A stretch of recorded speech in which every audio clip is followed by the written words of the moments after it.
Hey everyone, welcome back to year two of the Greater Culture Classic. Last time we were sitting at this table, we were finishing up the open, doing the Yep. workouts, watching them, helping everyone get a sense of what they're going to feel like. We're back. We Here we did are. workout number one of the Greater Culture Classic. We're excited for this year. Very similar premise to Yes. last year. Teams of two. We've got RX, we've got intermediate, we've got scaled divisions. And you get to do this workout at home, whether that's in your garage gym, whether it's in your home gym. Very similar to the open, one workout a week over 3 weeks. Enter your scores on the leaderboard, see where you stack up. So it's a really fun way to have just a little bit of friendly competition over the summer where it feels like there's a lull in your fitness. Yeah, for sure. Because you get distracted by, all the fun stuff you can do in the summer / getting tired because it's hot outside. Yeah. So it's hard to kind of stay on top of the game. But this will definitely kick you in the pants a bit and get you going.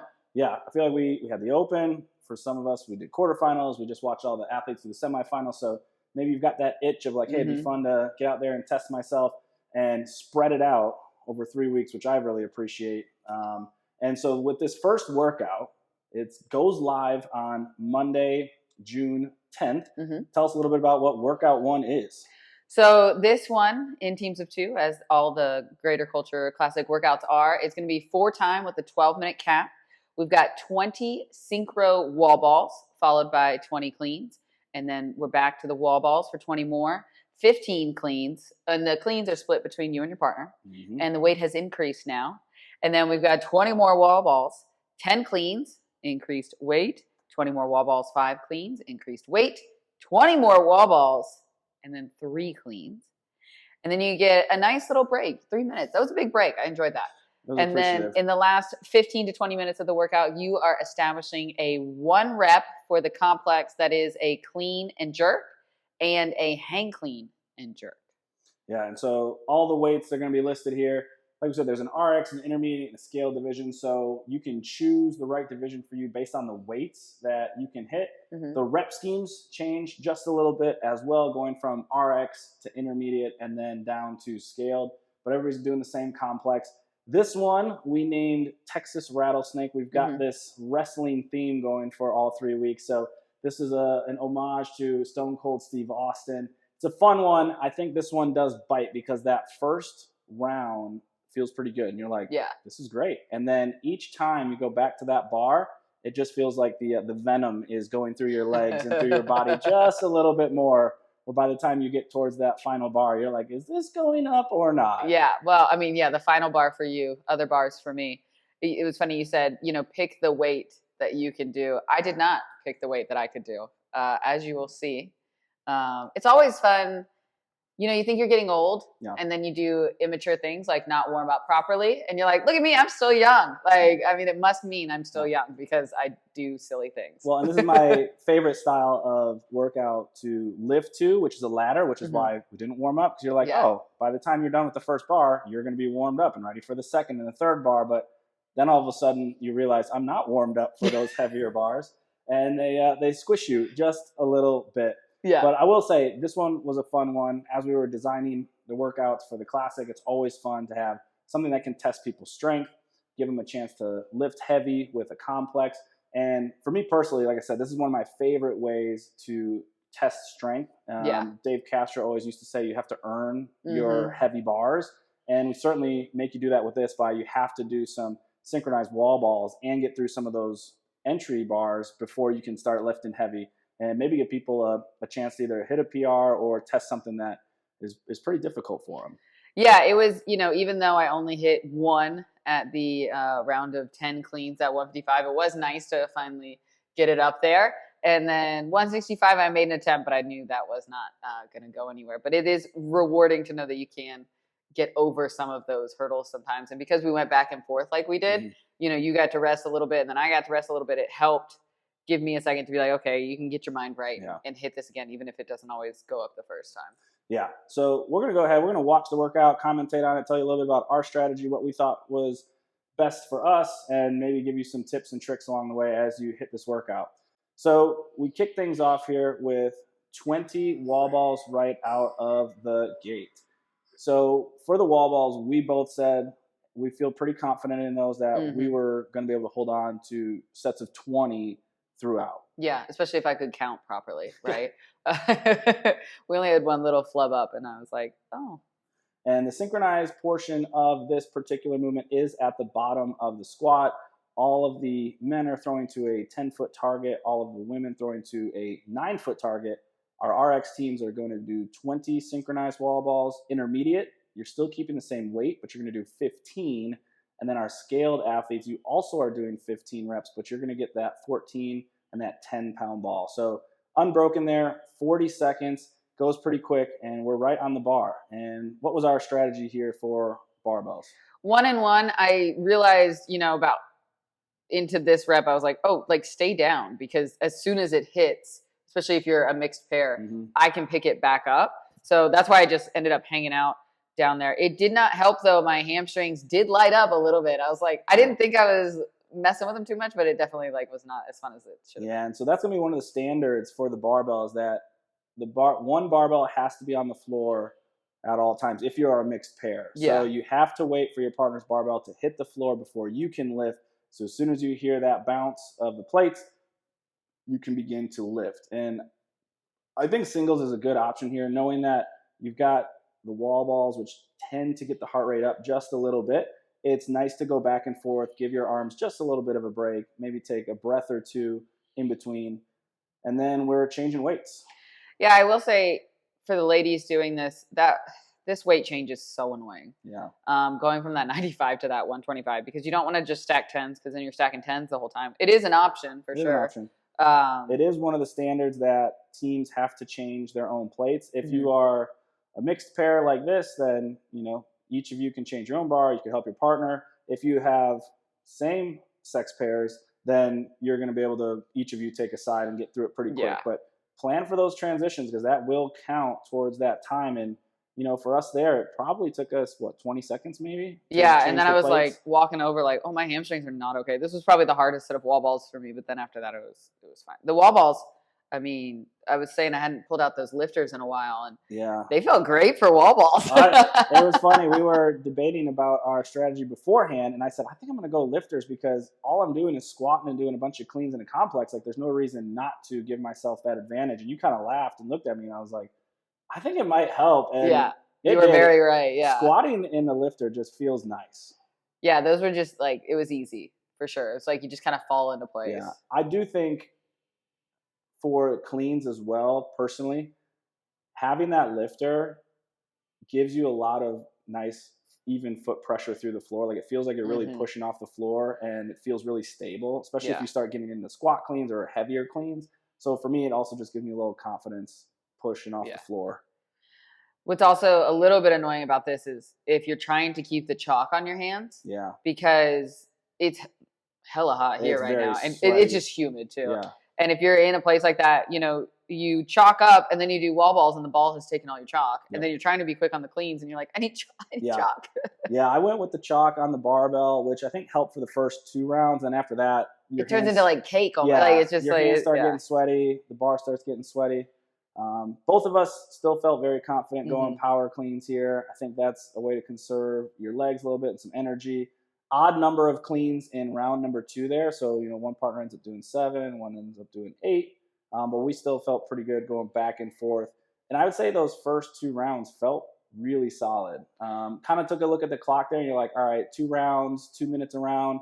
If we stay on that pace, maybe there's a chance you finish this thing around 10-ish minutes. But yeah, we were kind of curious to see how long it was going to take to potentially get through this one. Yeah, this is where I was loading and I was going, this is kind of a big jump. Yeah. And I was like, well, we'll get through these squats and see what happens here. Yeah. Is this where I messed it up too? I think it's the next round. The one thing that, I think we did a good job of there is we both like to just do that kind of pull under squat clean for that first rep. Yeah. So that is totally fine as long as both partners' hips are down there at the bottom as you're working your way back up.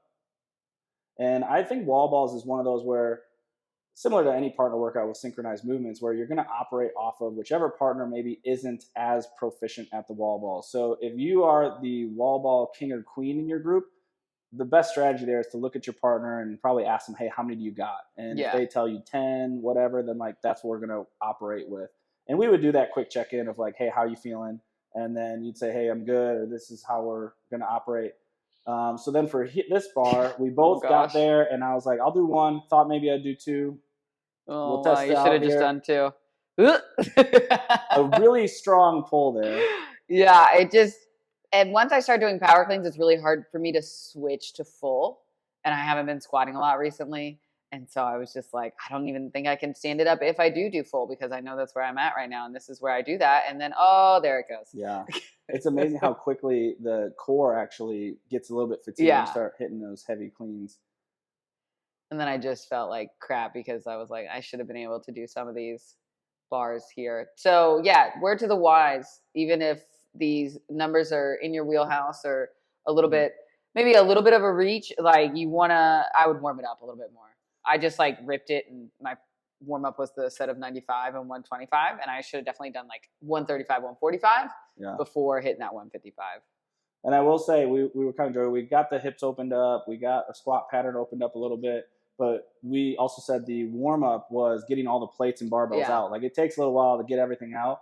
So we're like, oh, that's a nice little warm up. And then those first two bars, I think, certainly do help. There we go. What's amazing is hitting that pull on the first one for you compared to that lift. Like that lift looked like it was easy. Yeah. You know?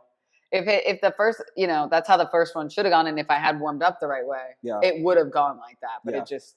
And I will say, I didn't count that one, but I think I did lose track because I wasn't sure when you pulled and I went back on it. We'll have to go back and watch it, but there's a good chance we might have done 9 there, and we'd give ourselves a nice little penalty for that. But yeah, so there's 10 cleans at the third bar. Now I think is where this workout really sets in, where I knew I was breathing pretty heavy. I knew I was going to want to squat clean the final 2 bars, which I really didn't even do it at the third bar. But yeah, so now we're starting to take some time, changing weights, grabbing belts, getting those wall balls in. And we had talked previously, because you already knew you were going to have to do I was going into it knowing that those last 2 bars were most likely going to be mine. But we were still on track here, that we felt pretty good about being able to finish this thing. This is where I messed it up. I think this might be it. And this is where we certainly would recommend having a judge. If you don't have a judge, it's totally fine. You can still do this workout, record it, and we'll be able to see how things are going for you. But this is where, we're chatting. I would call out when we'd hit 10. I'd call out when we'd hit 15. There I am. And then I think I said one more when the ball was midair. And then it was like, no, we still have one more. I was like, oh, okay. No, that was my fault. I was counting in my head, and I thought I knew where I was. And so, word to the wise, let one partner count and don't trust yourself. Yeah. So the other strategy within this workout, like we said, is that plate changing. We both said, hey, let's change plates as soon as we finish the cleans. Yeah. Because that gives you that little bit of a break before you go to wall balls, which most likely is going to get your heart rate up a little bit higher. So we got 5 cleans now at this 4th bar. And this is where I think things get really heavy. Your legs are smashed. Yeah. Because you're about 80 wall balls in right now. Yeah. Yeah, that bar had never felt so heavy, man. Yeah. And these cleans can be any style of clean. So if you prefer power, if you prefer squat, if you prefer split clean, any of those are fair game. Yeah, it was definitely something where if you haven't done cleans in a while, you need to practice those for sure. Yeah. And the other thing I like about this is that we're not just testing top end strength, because there are certainly athletes who can lift the final bar and more, but we're testing some of that strength under fatigue. And that's a whole different way to lift. And I think we saw that even at semifinals over these last weekends, was athletes were hitting snatches that are probably within their wheelhouse. Yeah. But when it's the last bar after having done 20 some snatches, it is very different. Yeah. It's something special. So we hit the 4th bar there, 5 cleans. So we're getting ready for our last set of wall balls here. We've got just over 2 minutes to try and knock this thing out. Yeah, thankfully, wall balls were going great. Yeah, I like wall balls a lot too. So for me, these weren't the most fatiguing. No. I can still kind of breathe throughout these. Any tips or thoughts for folks who maybe wall balls are their arch nemesis, or they feel like they really get their heart rate's elevated, they're almost jumping to get that ball up to the target? Oof. Do more. No, it's a big mental game for is. wall balls. Like if you think you're gonna get tired and exhausted and your heart rate's gonna get too high and all that kind of stuff, it definitely it'll happen automatically. It'll happen 2 reps in. So working on a good head placement so you're not cutting off your breathing is helpful, and then making sure that you aren't letting your breathing match your heart rate. I agree. Just keeping it nice and steady. Yeah, so we finished that about 10:20. So I looked up at the clock, said, hey, we got about 90 seconds. I got to hit 3 cleans here at 275, which is certainly a heavy bar. It's still something to feel pretty confident in. So, finding that right balance of risk reward here is always the tough part when you start getting near the end of a workout. You want to go for that lift, but you also know if you rush it or if it goes too quickly and you fail a rep, there's going to be a lot of time coming off of that. And I would say, too, going back to those wall balls, one thing to make sure is just try and have as many clean reps as you can. Figure out what's your start pattern going to be. If you're both going to start tall and then squat together, or if you're both going to squat clean it, because typically what happens is people get off axis those first reps, and it's hard to get back on sync. So if you're really tired, I would recommend both of you just pick the ball up, stand up, look at each other, squat together, and then work that first rep, because the more no reps you get or get frustrated you get, it does make it harder than 2. Agreed. So we've hit 2 here. You're going to watch me run this little bad boy forward here because this thing just mashed potatoed my core, but we got it done 11:39. So job, we were able to finish it. We were both happy to see that it's possible to do this workout under the time cap. So you've got 12 minutes to get as far as you can. If you finish the workout, your score is the time. If you get stuck at a specific bar or maybe don't get all the reps done, your score will be the total reps completed. So now we get this rest. And anytime you get a rest before a lift, what's going on in your head?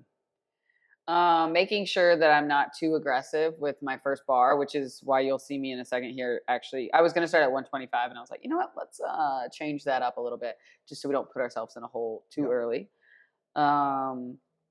Resting, like just sitting and resting and making sure you're off your legs, especially with a clean complex after that. Getting a little bit of water and making sure the heart rate comes down and all that good stuff. Yeah, and this is where I like to start to think about how many attempts you can realistically do in a 5-minute window. I would say plan for 3, and if you're feeling good, 4. I mean, that puts you about a lift every minute, 15, minute and a half. So for me, I do, like you said, put something up that feels good and then make an aggressive jump once you get one under your belt. There's no rule that says you can't move the bar around during the 3-minute window. So if you want to throw something light on, just move it around. It will not count for your score, but you could at least pick something up and see what it felt like. I was breathing pretty heavy after finishing the clean, so I was going to take the full 3+ minutes and then probably even a little extra before picking up my first bar. Yeah, I had a little bit of rest and I was coming off of a bunch of fails. So I was like, let's go lightweight and get a win here. And so for our mixed pairs, only one partner is going to lift at a time. So if one partner is working through their complex, partner 2 has to hang out and wait for that bar to hit the ground and be done. And then for our same-sex pairs, you're going to be looking at using the same bar, and you'll be switching back and forth from there. Yeah, it moved surprisingly well, but also, again, I'm not squatting. After all those wall balls, I don't even know. It was funny. I don't know how you stood that up. I think it was about this time when I said, I was like, well, I hope those wall balls really warmed up my shoulders. Because, I didn't warm up a super heavy jerk, but I think I felt pretty good. I mean, anytime you're that warm and breathing that heavy, it's like, your body's probably ready for it. The biggest thing for me was trying to figure out what style of clean to do. I love a squat clean, but just came off of doing 8 pretty heavy squat cleans. So you're like, do I try and power it? Do I try and squat it? What's your advice to folks if they're stuck in between or if they're trying to figure out what to do? If you're someone that can switch mid-workout, I don't think it's as big of a deal like you can. For me, if I'm doing one thing, I'm doing it. It's really hard for my brain to code switch to the other. So if you know that this bar is going to get too heavy, then just stick with that squat in the beginning and don't try and power it. I agree, because I think what happens is most folks, when they go in with the mentality of I'm going to power clean this, their legs will widen. They'll probably starfish a little bit, and they're not going to be able to receive that bar in a squat, even if they wanted to. Yeah. If you're pretty proficient with your Olympic lifting and a failed power clean just turns into a squat clean for you, Yeah. it still surprises you and can take a lot of energy out of you, though, if you're anticipating stopping and then all of a sudden you find yourself in the bottom of the squat. So Yeah. at that point, I would almost just say bail on it. If you think you're going to power and it smashes you a little more than you think, just drop the bar and reset and then go back in. Don't try and force it, especially for a complex where you're going to be hanging onto the bar for a little bit. Yeah. Definitely make the decision before you put your hands on the bar, though. Yeah. Either way, if you are switching from a power to a clean, decide before the hands go on, because don't decide mid-lift. That's a bad idea. Yeah. And then, for the shoulder overhead here, it's whatever you feel most comfortable with. I knew for the first bar, push jerk was going to be fine, but I hit a split jerk because I knew that's what I wanted to do when I got heavier. Yeah. So that's another thing to consider as well, is what style of shoulder overhead do you want to do? Then if you know you're going to split jerk it, then get a couple reps in at a lighter weight so you feel really confident about it when the weight starts to get heavy. You don't want to surprise yourself with that first rep and be like, whoa, that was way different than what I was expecting. Yeah, I was definitely concerned after how those other bars went. I was like, am I going to just die today? Like, I wasn't quite sure. So I was happy to see this bar move pretty well. That one got a little shaky overhead. Yep. But after that one, I think they kind of smoothed out a little bit, which was nice. Yep.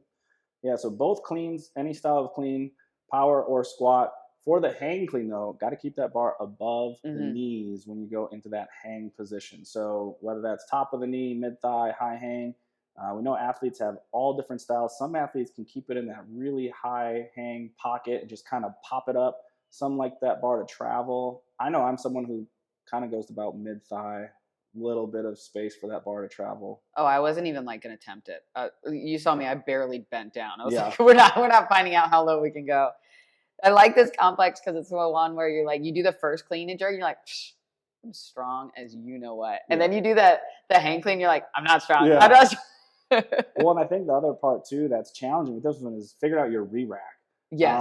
Because I lost my hook at one point. Had to get it back. Because so here, hit a split jerk. And some people can go right down to the hips. I brought it back down to the shoulders to try and minimize that distance, because you could lose that grip going down to those hips again. And if you lose it, then the complex is over. So if you hit that jerk, try and receive that bar on the shoulders and then adjust the grip as it goes back down to the hips. And I've always been someone who, like, when that bar is back at my hips, like, I'm going as fast as possible, because I do not like hanging onto that bar at hip and trying to re-grip and do all this funny stuff with it.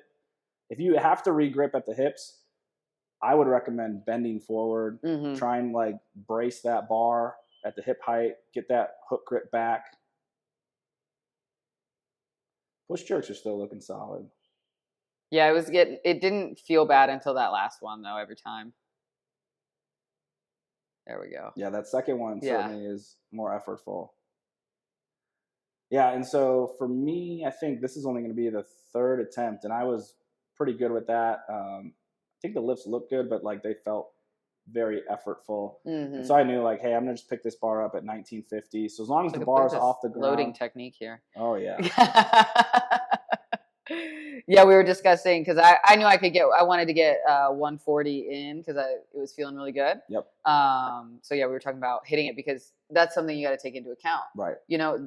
Just because you clear it from the ground, the complex still takes a while. Yeah. So you need to be able to make sure that I had enough time to drop it and then have you pick it up again. Yeah, and so that's certainly going to be some more strategy there for our same pairs, because if you have one bar and one partner wants to hit something different, you're going to have to be ready to hit the complex and then very quickly switch plates out to get to whatever the other partner is going to want to hit. Whereas, like, with us, we can set our bars and just kind of hang out and wait. Yeah. And as long as that bar is off. That one almost pushed me down. I thought we were going to go into a little squat jerk. Squat jerk there. I was like, oh, there's the bottom. Break that out. Yeah, as long as the bar is off the ground before time, it will count. So it was pretty much like, all right, as long as this bar is off at 1955, we're good. So I think this last bar for me is 265. So I think we went 225, 250, 265. And it's always one of those where after you finish it, you're like, was there another one in the tank? Yeah. Should we have gone a little bit heavier? But pretty happy about hitting 2 clean and jerks, hanging on to it here at the end.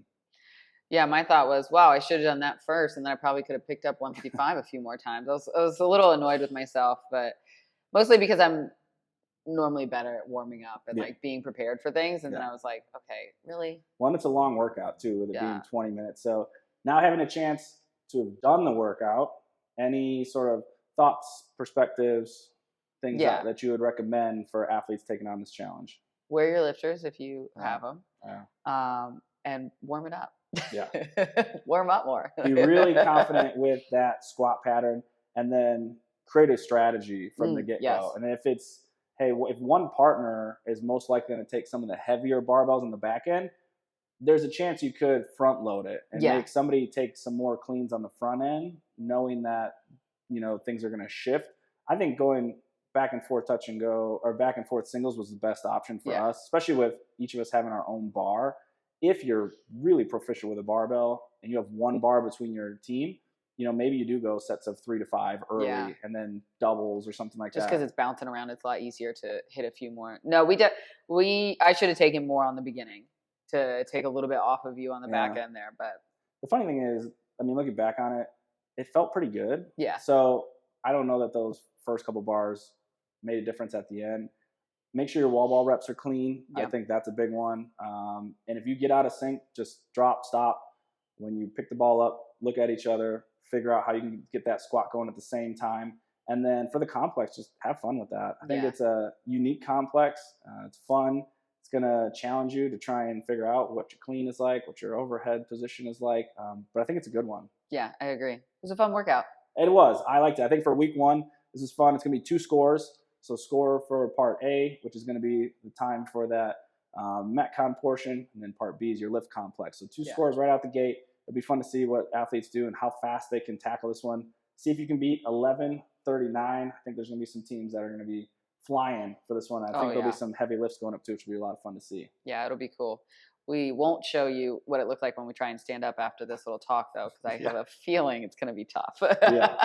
So big shout out to our title sponsor, Rebel PT, for this one. Workout sponsors, Train, who's going to be providing all of the T-shirts and all the swag for our folks who are signing up for this event. And also Humble Hungry Athlete, providing nutrition help and tips. And then our leaderboard sponsor, Talking Elite Fitness. So when you put those scores in, they'll be keeping track of where everyone's at on the leaderboard. So we're excited for week 1. You've got until June 16th, 8 p.m. to get this workout completed and submitted. You can do it as many times as you want, but I'd recommend once. One and done. Once for sure. But it is a fun one. So enjoy week 1 with the Greater Culture Classic. We look forward to seeing you for week 2. Bye.